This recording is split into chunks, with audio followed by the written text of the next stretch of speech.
नमस्कार दोस्तों, मेरा नाम है चंदन गोस्वामी। और आज हमारा जो टॉपिक है यह है फॉरेन कैपिटल इन इंडिया।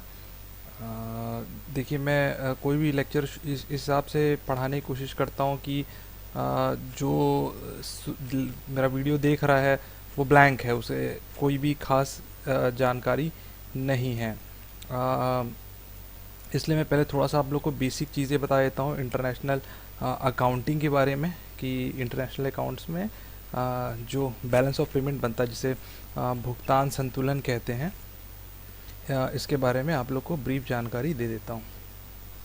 देखिए, ये बैलेंस ऑफ पेमेंट अकाउंट है, एक हाइपोथेटिकल है, काल्पनिक है। इसमें सबसे पहले जो चीज़ आती है वो आती है चालू खाता या करंट अकाउंट। इसके अंदर हम लेफ़्ट साइड में, यानी कि ये इस साइड में ये क्रेडिट है, यानी कि जो हमारी आय हो रही है, और ये डेबिट है, यानी कि जो हमारे एक्सपेंस हैं ये व्यय हो रहा है।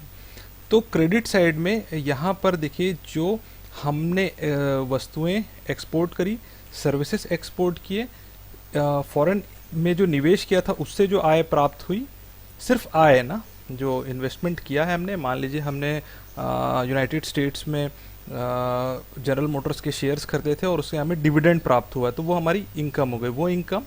और यूनिलैटरल रिसिप्ट, यानी कि कोई व्यक्ति यहाँ से विदेश गया हुआ है, यूएस गया हुआ है, वहाँ से उन्होंने पैसा रेमिट किया भारत में, तो यूनिलैटरल रिसिप्ट हो जाती है।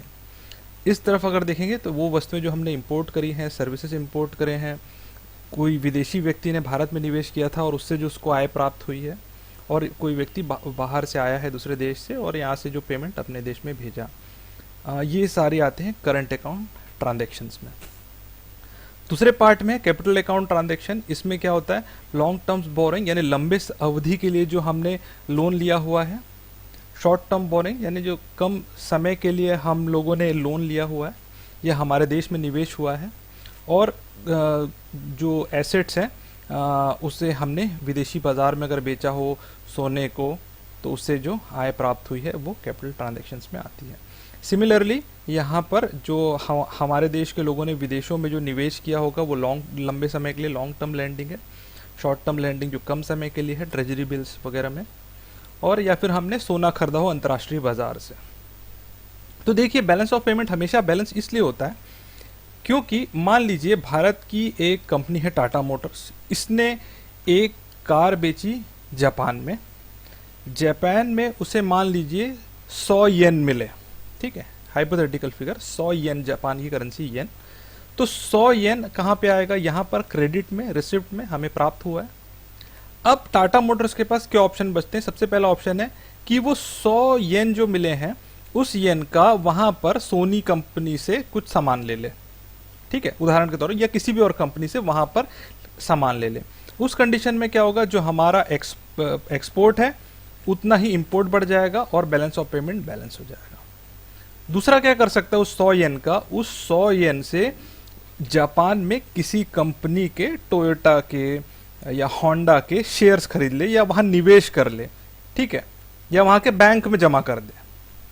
उस कंडीशन में क्या होगा कि वो उस 100 येन को, जो वहां पर जो करंट अकाउंट यहां एक्सपोर्ट में जो मिला था, वो यहां पर कैपिटल अकाउंट के डेबिट साइड, यानी यहां पेमेंट, हमारे देश से दूसरे देश में इन्वेस्टमेंट हो गया है वो, ठीक है। यानी ये जो है यहां पर अगर प्लस होता है तो यहां पर वो चीज ऐड हो जाएगी, ठीक है, यानी जो प्राप्त हुआ वो यहां से चला जाएगा। तीसरा कंडीशन क्या होता है कि वो 100 रुपए का येन, जो 100 येन है, उसको लेके आए और ला के चुपचाप अपने गद्दे के नीचे या तिजोरी में रख दे।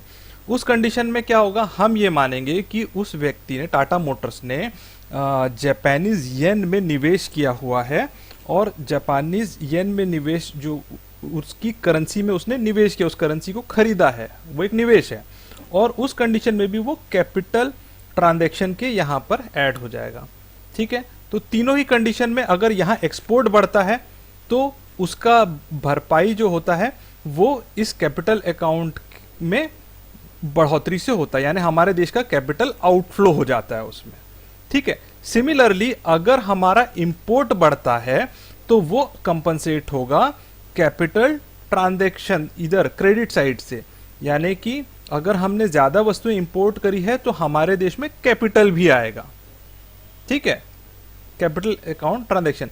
तो वो जो चीजें इस कैपिटल अकाउंट के अंतर्गत आती हैं वो फॉरेन कैपिटल कहलाती है, ठीक है।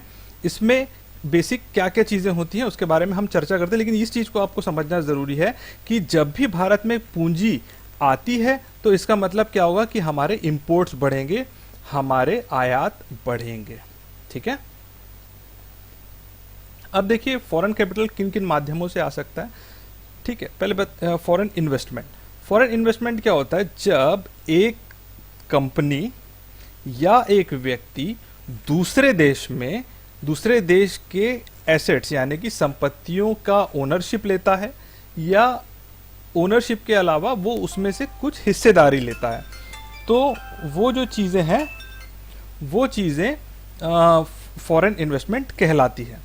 इसका पहला फॉर्म होता है एफडीआई, जिसे डायरेक्ट इन्वेस्टमेंट भी कहा जाता है। एफडीआई का मतलब क्या होता है कि अगर कोई भी दूसरे देश का व्यक्ति भारत के देश के किसी भी कंपनी में 10% से अधिक शेयर होल्डिंग खरीद लेता है, ठीक है, 10% से लेके वो 100% तक हो सकता है। 10% से ऊपर में एक दो कैटेगरी और होती है, एक ग्रीन फील्ड एफडीआई होता है और एक brown field FDI. Green field FDI वो होता है जब आप 50% से ज्यादा शेयर किसी कंपनी का खरीद लें और उसमें ओनरशिप आपको मिल जाती है।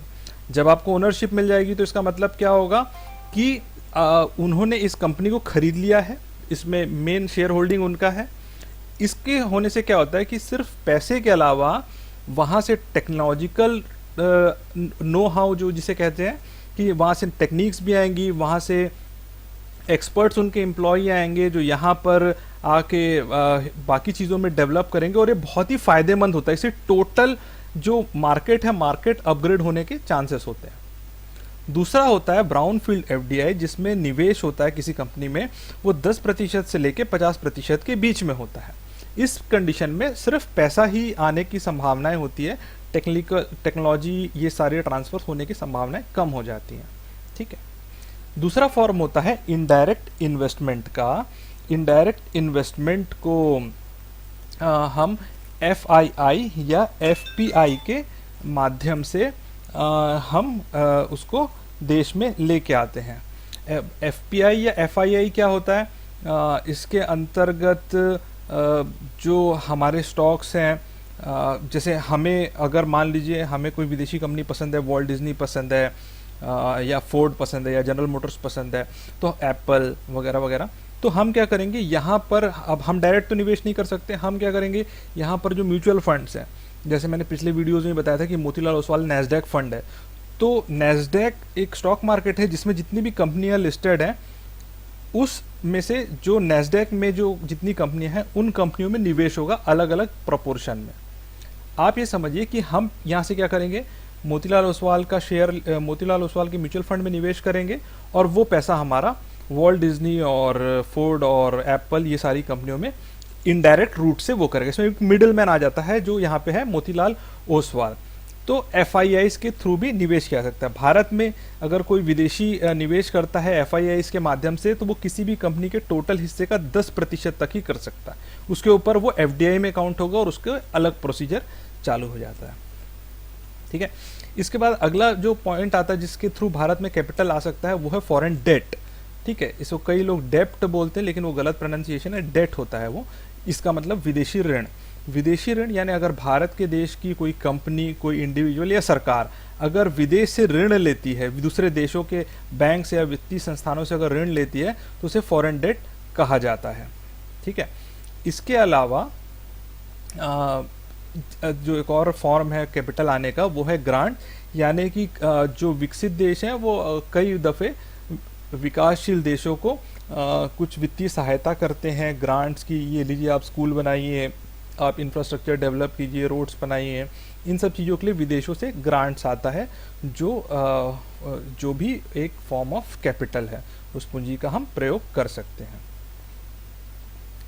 अब देखिए एफडीआई का हिस्टोरिकल डाटा अगर भारत में हम देखें तो हम ये देखेंगे कि 2006-7 के बाद से भारत में एफडीआई में बढ़ोतरी शुरू हो गई थी।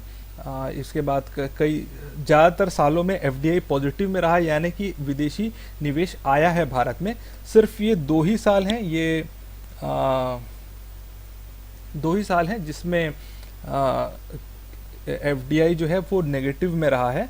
ठीक है, ये 2014 के एक क्वार्टर में रहा होगा और 2017-18 के ये क्वार्टर में एफडीआई जो है वो यहाँ से गया है, यानी कि साल भर में जितना एफडीआई आया और जितना एफडीआई गया उसमें से ये 2 ही साल नेगेटिव में रहा है, बाकी सारे सालों में भारत में निवेश आया है।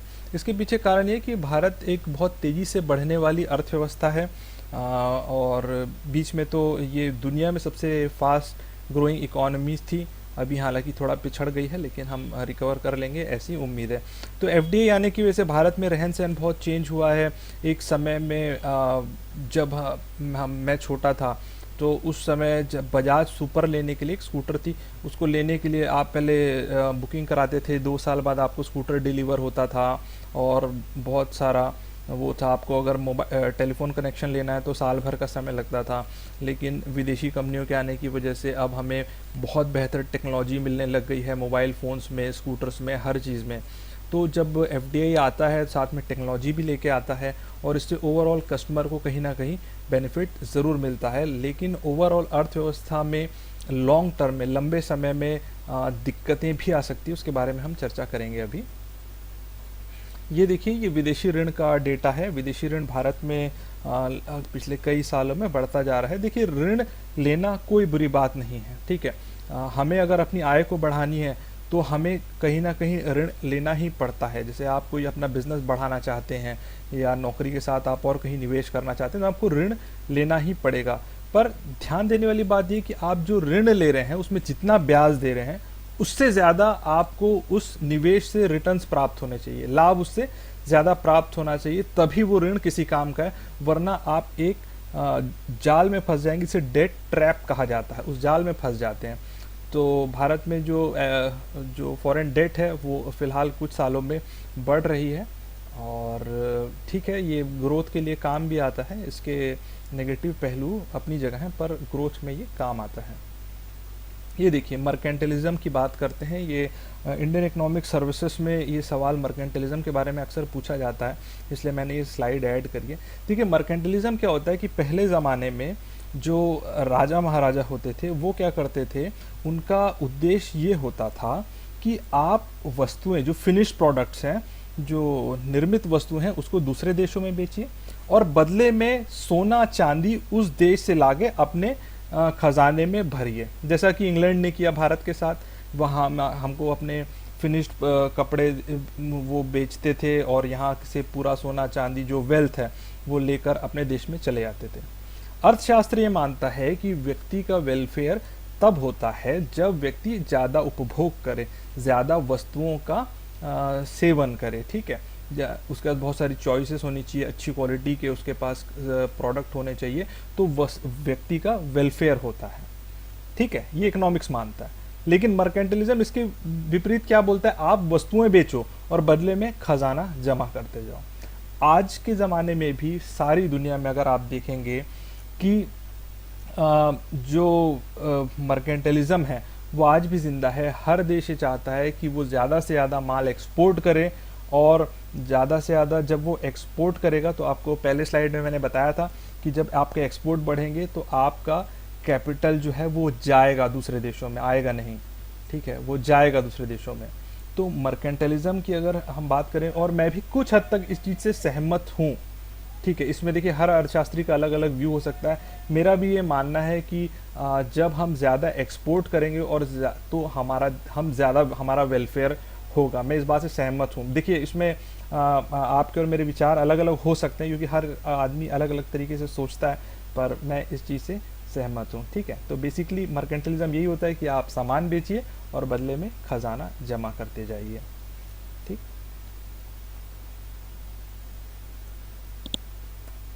अब देखिए, निष्कर्ष क्या निकलता है, कंक्लूजन क्या निकलता है इन बातों से, कि किसी भी विकासशील देश के लिए फॉरेन कैपिटल जो है विदेशी पूंजी जो है ये बहुत ज़रूरी होता है। भारत जैसे देश में जहाँ पूंजी की बहुत कमी होती है, वहाँ पर जब फॉरेन कैपिटल आया तो हमें अच्छी वस्तुएं मिलने लगी, हमारा स्टैंडर्ड ऑफ लिविंग बढ़ा। अगर आप बड़े शहरों में जाएंगे तो आपको और भी ज़्यादा फ़र्क दिखाई देगा आपको, ठीक है।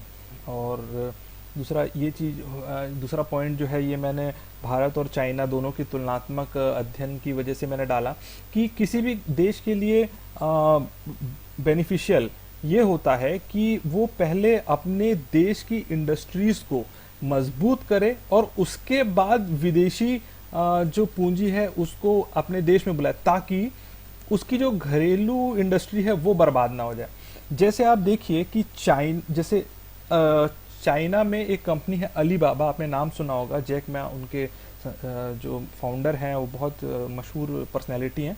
तो उन्होंने, उस देश ने क्या किया कि वहाँ पे पहले अलीबाबा उन्होंने बना लिया। अब उसके बाद जब मार्केट खुल गया, एफडीआईज आए भी, तो अमेज़न से बहुत ज़्यादा वहाँ पर अलीबाबा चलता है ऑनलाइन शॉपिंग के लिए। जबकि भारत में आप देखेंगे तो अमेज़न और फ्लिपकार्ट भी यूएस ने खरीद लिया। तो अब भारत में क्या हुआ कि हमारा जो ऑनलाइन शॉपिंग वाला जो इंडस्ट्री है वो पूरा विदेशी कंपनियों के आता है। हमारी कंपनी कोई इंडस्ट्री कहीं नहीं है, उसमें इंडस्ट्री में हमारी कोई कंपनी नहीं है। लेकिन वहाँ पर अलीबाबा की वजह से ये लोग अपने पाँव नहीं पसार पाए और वहाँ की लोकल इंडस्ट्री भी जीवित रही, ठीक है। दूसरा उदाहरण मैं दूंगा कि फेसबुक और व्हाट्सएप के अल्टरनेटिव में भी चाइना की अपनी ही कंपनीज हैं जो फेसबुक और व्हाट्सएप जैसी सर्विसेज देती हैं। तो फेसबुक और व्हाट्सएप भी वहां पर पैसा नहीं कमा सकते, लेकिन भारत में तो फेसबुक और व्हाट्सएप पूरा इवन यूट्यूब, ये भारत को पूरा कैप्चर करके रखे। यहाँ हमारी कोई कंपनी नहीं है जो उनसे कंपटीशन में खड़ा हो सके। तो इससे क्या होता है कि हमारे अपने जो उद्योग हैं वो डेवलप नहीं हो पाते हैं। ये जो फॉरेन कैपिटल है उसका एक बहुत बड़ा डीमेरिट है। तो इसलिए देखिए, फॉरेन कैपिटल का उपयोग करना चाहिए, लेकिन फायदा ज़्यादा तब होगा जब हमारे लोकल इंडस्ट्री वहाँ पर स्थापित हो रहे, ठीक है। तब जाके हमें इसका असली फायदा होता है, मतलब ज़्यादा फायदा होता है। तीसरा पॉइंट है कि जो विदेशी पूंजी है वो देश की जो वेल्थ है उसको ड्रेन कर देती है, बाहर लेके चले जाती है, और जो देश है वो निर्भर हो जाता है विदेशी पूंजियों में। जैसा कि ईस्ट इंडिया कंपनी के समय में भी हुआ था कि वो यहाँ पर सारे सामान वो बेचने लग गए थे और हम उन पे डिपेंड हो गए थे, क्योंकि हमारे पास वस्तु उत्पादन के उतने रिसोर्सेज नहीं थे। इसलिए हमेशा ध्यान देना चाहिए फॉरेन कैपिटल पे, एक चेक रखना चाहिए कि क्या हम ज़्यादा निर्भर हो रहे हैं, बहुत ज़्यादा हम लोन तो नहीं ले रहे हैं। क्योंकि अगर हम बहुत ज़्यादा लोन लेंगे तो इंटरेस्ट पेमेंट की वजह से आपका जो करेंसी है, करेंसी जो मुद्रा, वो मुद्रा डिवैल्यू हो जाती है, जिससे और अलग समस्याएं उत्पन्न हो जाती है, ठीक है। तो ये एक चेतावनी है कि ध्यान देना चाहिए कि फॉरेन कैपिटल कभी बहुत ज़्यादा मात्रा में ना आए ओवरऑल कैपिटल के रेशियो में, उसके अनुपात में, ठीक है। और क्या होता है कि जब विदेशी पूंजी हमारे देश में जब आता है तो उसका क्या होता है, हमारे रुपए का उसमें मांग बढ़ जाता है, ठीक है। उदाहरण के तौर पे अगर डॉलर है में आपको निवेश करना है भारत में डॉलर से, तो आप डॉलर को मुद्रा बाजार में बेचेंगे और रुपया खरीदेंगे। रुपए की मांग बढ़ेगी, रुपया मजबूत होगा, लेकिन इसके बाद जब वो कंपनी अपना पूंजी से जो मुनाफा प्राप्त होगा, जब उस मुनाफे को लेके जाएगी तो वो क्या करेगी, भारत का रुपया अंतर्राष्ट्रीय मुद्रा बाजार में बेचेगी और डॉलर खरीदेगी। तो उससे क्या होगा, रुपया कमजोर होगा, ठीक है, क्योंकि रुपए की सप्लाई बढ़ गई। अब इस वजह से क्या होता है, एक्सचेंज रेट बहुत ज़्यादा फ्लक्चुएट होता है। जब एक्सचेंज रेट बहुत ज़्यादा ऊपर नीचे होगा तो उससे क्या होता है, कई कंपनीज जो अपने प्लान में चलती रहती हैं उनको बहुत तकलीफ होती है, जो एक्सपोर्ट इंपोर्ट से रिलेटेड करती है। वो मान के चल रही है कि रुपया आज 70 रुपए का $1 मिलेगा, और अगर रुपया गिर के जैसे अभी 76 रुपए का $1 हो गया, तो वो कंपनियां अपने जो लक्ष्य है, अपने पाथ है, उस रास्ते से भटक जाती है, डिस्टर्ब हो जाती है। तो एक स्टेबल एक्सचेंज रेट मेंटेन करना चाहिए, जिसके लिए जैसा कि वैसे चाइना को बहुत क्रिटिसाइज किया जाता है कि उन्होंने अपनी एक्सचेंज रेट को बहुत कम रखा हुआ है। लेकिन मैं ये मानता हूँ कि अगर आपको देखो, everything is fair in love and war कहते हैं, और थोड़ा बहुत अपने देश के लिए अगर आप चीज़ों को इंटरफेयर करें अगर मार्केट में, वैसे तो हर देश करता है लेकिन चाइना बहुत ज़्यादा करता है, तो आपका जो मुख्य ध्येय होना चाहिए, ठीक है, वो ये होना चाहिए कि जो एक्सचेंज रेट है वो बहुत ज़्यादा फ्लक्चुएट ना करे। देखिए करेगी, हम तो फ्लेक्सिबल एक्सचेंज रेट पे ही काम करते हैं, तो वो मूव तो करेगी लेकिन बहुत ज़्यादा मूव नहीं करना चाहिए, वरना वो यहाँ की इंडस्ट्रीज को पर बुरा प्रभाव डालता है। ठीक है, और देखिए जैसा कि मैंने कहा कि मैं मर्केंटाइलिस्ट व्यू को सपोर्ट करता हूँ, तो उसके हिसाब से जो ये है कि हमारा उद्देश्य ये होना चाहिए कि हमारा करंट अकाउंट में जो है वो लाभ होना चाहिए और कैपिटल अकाउंट में पूंजी, ये हमारा लक्ष्य होना चाहिए कि हम भी चाइना की तरह या अलग और जो डेवलप्ड देश हैं उनकी तरह हम यहाँ पर जो है, मैं उस स्लाइड में आपको वापस लिए चलता हूँ। ठीक है, कि हमारा उद्देश्य ये होना चाहिए कि यहाँ पर जो हमारे एक्सपोर्ट हैं ये एक्सपोर्ट बढ़े, ठीक है, हमारे वस्तुएं ज़्यादा बिके दूसरे देशों में, और हम दूसरे देशों में जब ये एक्सपोर्ट बढ़ेगा तो साथ में यहाँ पर जो आपका कैपिटल अकाउंट में डेबिट आएगा, यानी कि हम निवेश भी ज़्यादा करेंगे दूसरे देशों में। हमने लाख रुपए का माल बेचा अमेरिका में और लाख रुपए इन्वेस्ट कर दिए ऑस्ट्रेलिया में, तो वो आने वाले समय में ऑस्ट्रेलिया से ही बेनिफिट प्राप्त होगा, यहाँ से ही प्राप्त होगा। ठीक है, तो ये हमारा अल्टीमेट उद्देश्य होना चाहिए कि ठीक है, अभी हम फॉरेन कैपिटल को अच्छा मान रहे हैं, बढ़िया है, इसको इस्तेमाल करना चाहिए, हमें टेक्नोलॉजी सीखना चाहिए, अपना ह्यूमन रिसोर्सेज जो सबसे बड़ा रिसोर्सेज मेरा मानना है, और आप लोग के लिए भी मैं यही कहूँगा कि सबसे बड़ा अगर आपको इन्वेस्टमेंट करना है तो अपने एजुकेशन पे करिए, उससे बड़ी चीज़ कोई नहीं होती। जब ह्यूमन रिसोर्सेज डेवलप हो जाएगा तो आपकी सारी चीज़ें बढ़िया हो जाएंगी। तो अभी जितना फॉरेन कैपिटल आ रहा है उनकी टेक्नोलॉजी हमको सीखना चाहिए, हर चीज़ अपने आप को अपग्रेड करना चाहिए, ताकि आने वाले समय में भारत जो है वो स्थिति में पहुंच जाए कि हमारे एक्सपोर्ट्स बढ़े और हमारा कैपिटल अकाउंट में डेफिसिट रहे। ठीक है, जैसे स्विट्ज़रलैंड है, वो एक छोटा सा देश है, वहाँ पर जो इंडस्ट्री है वो एक टूरिज्म इंडस्ट्री है, घड़ियाँ बनती है और बैंक है। ठीक है, क्योंकि लेकिन वहाँ की जनता इतनी डेवलप्ड है कि वहाँ सब चीज़ बढ़िया से, वो बहुत विकसित देश है। उम्मीद करता हूँ आपको बहुत कुछ जानने मिला होगा, और यही वीडियो हम समाप्त करते हैं। Thank you.